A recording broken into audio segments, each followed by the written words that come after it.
अरे कोई जल्दी सामने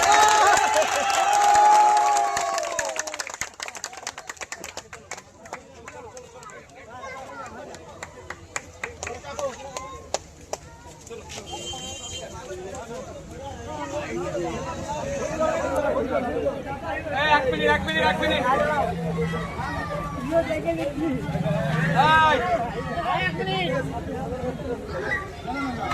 मायना ভোট দেবেন কোথায়?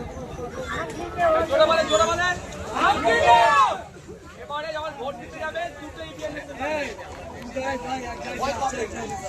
প্রার্থী হওয়ার জন্য দুটো মেশিন হচ্ছে, ভোট একটাই দিতে হবে। একটা ইভিএম মেশিনের কটা ভোট হয়? ভালো হয় দেখা